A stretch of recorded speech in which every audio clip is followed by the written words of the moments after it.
politik. Oke, kita kan bahas pilkada ya Bapak-Bapak. Kita bahas pilkada, kita nggak cuma bahas Jawa Barat nih, tapi Jawa Barat selesai. Sekarang kita kembali ke Jakarta. Kembali ke Jakarta. Tadi ada Jawa Barat. Jakarta, balik ke Jakarta lagi. Saya masih bertanya-tanya, mungkin publik juga di rumah bertanya-tanya, kenapa tiba-tiba ujuk-ujuk Pramono Anung gitu loh. Hensat. Saya jawab kenapa itu Pramono Anung. Ya, kalau dari kacamata Anda sebagai pengamat kenapa? Kan kader. Kadernya tapi kan yang lebih potensial ada. Ahok tadi. Emangnya Pramono Anung nggak potensial? Mas Pramono sendiri mengakui saya nggak dikenal. Gini. Gitu katanya, kan? Ahok itu luar biasa kuat. Dia 5 tahun nggak di pemerintahan, pernah masuk penjara, dituduh penista agama, tapi begitu disurvei cuma kalah dari Anies peringkat kedua, lebih tinggi dari Ridwan Kamil. Sebetulnya oke kan, kalau cukup Ahok aja yang kalau mau lawan Ridwan Kamil.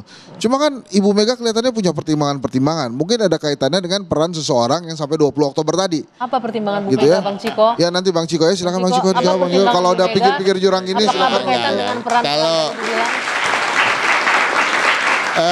ada selentingan lah ya, ada selentingan. Memang kan ibu kan juga menyampaikan kan, jangan nyoba-nyoba ngancem gua ya kan. Emang siapa gua lu pikir kan Ada gitu ya. ancaman Nah, tunggu berarti dulu. Tetapi kalau kita tahu karakter ibu, kalau kita tahu karakter PDI Perjuangan, makin diancam makin ngelawan. Itu satu. Jadi kita dismiss dulu alasan itu.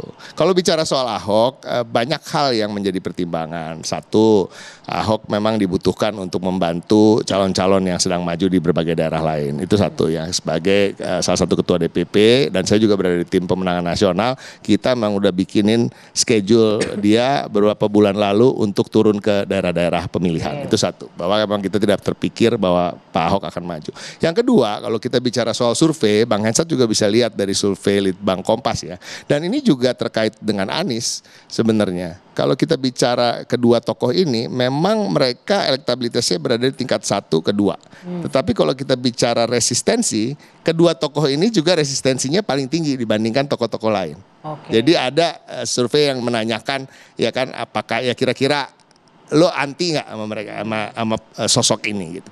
Bahkan Ridwan Kamil yang hanya di single digit elektabilitasnya, tetapi paling nihil resistensinya di antara lain. Jadi sebenarnya kalau kita mau melihat survei kan nggak bisa juga cuma elektabilitas, akseptabilitas gitu. Nah terkait itu juga kan pasti ada isu-isu apa sih, kenapa dia ada resistensi terkait itu. Dan kita harus ingat ini pilkada serentak. Nah tunggu dulu.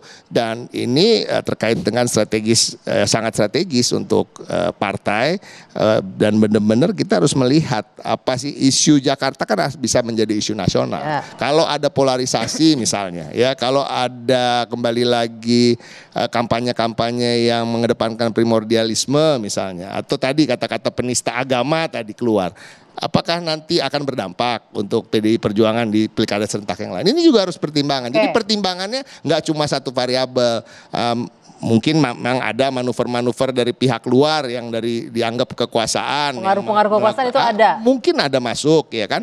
Tetapi bukan variabel utama. Boleh nggak kalau ditarik ke peradaban? Kerennya. Nanti dulu, peradabannya tahan dulu ya. Kita jeda dulu sebentar. Harus jeda dulu nih. Kita kembali usai jeda sesaat lagi.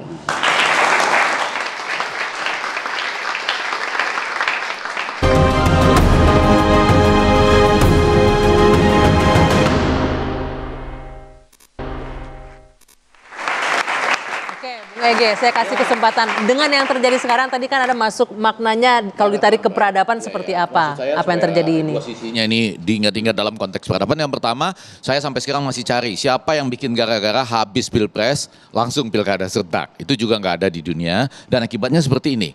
Ada awkward kata orang itu kan kita yang menang ingin segera memperluas kekuasaan. Kalau ditanya kenapa? Kami punya tugas mulia, gak gampang loh makan bergizi gratis, kemudian pembangunan IKN, itu perlu agak lebih banyak penguasaan di berbagai daerah. Itu yang pertama. Yang kedua, tapi dalam konteks yang lebih jauh kita juga melihat bahwa peradaban itu bisa diartikan juga seperti bagaimana orang membayangkan apa yang sedang terjadi.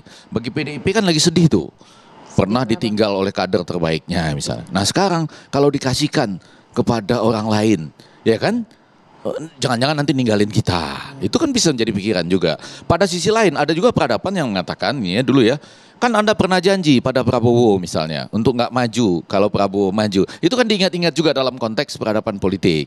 Anda ngerti kan maksud saya siapa orangnya. Nah Henry Satrio mengungkapkan sesuatu yang menarik. Kalau Anda ngejar kemana-mana, Anda bisa dianggap cari pekerjaan. Yang bukan kaitannya dengan itu tadi, segala visi Anda selama ini. Nah karena itu, di samping menjelaskan misalnya, saya lahir di Kuningan, harus ditambah lagi. Saya punya visi misalnya, apa yang membedakan ketika saya harus bertarung di Jawa Barat. Kalau betul Bang Anies maju ya, apakah di sana misalnya buruh, kelompok buruh, pekerja kecil dan segala macam itu harus ditingkatkan kesejahteraannya dan dia punya track record di situ misalnya. Itu harus lebih kuat. Jadi sekali lagi saya mau mengatakan, peradaban ini diperhitungkan seperti yang saya buka-bukaan tadi. Anda pernah janji kepada Bapak Presiden, misalnya ya, Presiden terpilih lah gitu. Nah, saya ikut pilkada, dibantu oleh Presiden terpilih, tapi kalau Bapak maju pilpres, saya nggak ikut maju misalnya. Itu bagian juga dari peradaban. Sehingga orang akan mengatakan, ada dua pihak mungkin di Jakarta ini merasa, oh ya sebaiknya jangan tokoh tertentu di Jakarta. Atau jangan Anies di Jakarta. Orang itu. Ya karena sesudah pilkada ini, apa yang terjadi selanjutnya? Ada pilpres lagi, melihatnya jauh ke depan ya, visioner gitu bentuknya. Kita tinggalkan Jakarta, karena ini yang seksi ini ada beberapa. Jakarta. Iya, ada beberapa wilayah yang seksi ini ya. Masih mau komentar Jakarta? Pak Mas Armuji mau apa komentar Jakarta? Enggak, saya sebenarnya tertarik sekali Jakarta dan menarik buat saya kenapa Bu Mega itu kok tidak mencalonkan Ahok atau Anies gitu. Satu, mungkin Bu Mega menghindari ada wacana-wacana yang sangat sensitif. Kalau memilih Ahok juga wacana sensitif, kalau memilih Mas Anies juga sangat sensitif. Saya bergembira tentang satu hal itu dan saya berterima kasih kemungkinan Jakarta pilkadanya akan teduh. Tapi yang kedua, dengan mencalonkan Mas Pram dengan segala hormat, kami confident lagi. Kenapa? Ini kok seolah-olah kayaknya Mas Pram ini nggak berpotensi. Nah ini Mas Pram kan kader terbaik PDIP. Kader terbaik PDIP pada saatnya. Tetapi untuk bertarung di pilkada yang sangat keras, saya yakin Mas ini Pram dititipkan oleh orang tertentu. Mas Pram itu saya yakin bukan figur yang tepat. Termasuk itu ada penilaian Mas Pram sendiri yang keluar dari ucapan Mas Pram sendiri. Tadi Anda bilang baru saja pilkada adem Jakarta, tapi kemudian ini pertarungan yang keras itu dua hal yang kontradiktif. Adem, tapi yang satu. Adem tapi keras. Iya, bagaimanapun seadem-ademnya pilkada itu pasti keras. Di lapangan itu perjuangannya pasti nggak mudah, itu yang saya maksudkan. Tetapi wacana di udara, di media sosial itu tidak akan diwarnai oleh wacana yang sangat sensitif, termasuk isu-isu SARA, isu-isu agama dan isu-isu yang kalau keras, lebih ke sana ya. Kalau keras berarti agak berbau titipan kalau keras. Berbau titipan apa? Ya, ini tadi kan keras katanya. Ini konspiratif sekali loh. Enggak, bukan adem tapi keras. Ada titipan. Titipan dari siapa dan titipan apa? Titipan dari siapa? Titipan pesan berarti. Dari siapa ke siapa? Saya nggak tahu. Nggak ada. Kenapa Nanti adem pasti bisa ya. keras? Nggak ada. Kalau di Jakarta itu, begitu Pramono sama Rano itu kampanye, nanti kan ada mantra. Kalau nggak mau milih Pramono dan Rano, sombong amat. Wih. Nah, Bukan, ini sepertinya para ahli komunikasi ini sedang mencoba ilmunya ini. Sedang memamerkan untuk bisa menjadi konsultannya siapa.